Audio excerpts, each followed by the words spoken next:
ঢাকায় বসে গ্রামের ফিল নেওয়ার জন্য গতদিন আমরা বারবিকিউ আর চুলার মধ্যে স্পেশালি মাটির চুলার মধ্যে আগুন জ্বালানোর চেষ্টা করতেছিলাম আমি। তো আমার কাছে শুরুতে মনে হয়েছিল যে আমি পারবো না, ফাইনালি আমি যে পারলাম সেটাই আমার কাছে অনেক বেশি অবাক লাগছে। তো আমি মাটির চুলাতে হাঁসের মাংস রান্না করে ফেলছি, ব্যাপারটা আমার কাছে খুবই ইন্টারেস্টিং লাগছে। আর এটা মনে হয় আমার লাইফে প্রথমবার আমি এরকম মাটির চুলাতে এরকম হাঁসের মাংস রান্না করতেছি, তাও নিজে আগুনটা নিজে জ্বালাইলাম। তো এটা এখন খুবই ইন্টারেস্টিং ছিল। তো এই কড়াইটাতে দিছি কারণ এটা নিচেও কালো, এই জন্য চিন্তা করলাম যে এটাতে কালি হইলেও প্রবলেম নাই। তো হাঁসের মাংসটা আমি যে প্রথমে মেখে ভালো করে কড়াইয়ের মধ্যে মেখে নিয়ে এরপরে চুলার উপরে দিয়ে দিই। শুরুতেই আগুন জ্বালাতে একটু কষ্ট হয়েছে, ধোঁয়াগুলো একদম চোখের মধ্যে যায় লাগছে। তো পরবর্তীতে অতটা বেশি কষ্ট হয় নাই। তো আমার আসলে এটা মানে এক্সপিরিয়েন্সটা আমার কাছে দারুণ লাগছে, বাচ্চারা খুবই মজা পেয়েছে।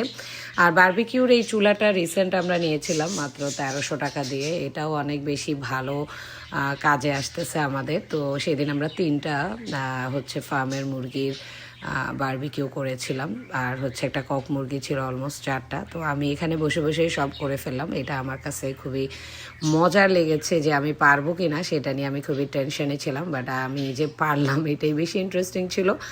আর এরপরে মাংসটা কষানো হয়ে গেলে এরপরে একটু গরম পানি দিয়ে দিয়েছি, কারণ আমরা চাচ্ছিলাম তাড়াতাড়ি কুক হয়ে যাক। তো এরপরে একদম তেল উপরে চলে আসছে, আর আমি যেহেতু একটু ধনেপাতা পছন্দ করি তো আমি ধনেপাতা দিয়ে দিলাম। এরপরে কাঁচামরিচ দিয়ে মাংসটা হয়ে গেল। আর ট্রাস্ট মি, এত মজা হয়েছে, মানে পরোটা দিয়ে মানে ঝাল ঝাল কষানো টাইপের একটা ফ্লেভার ছিল।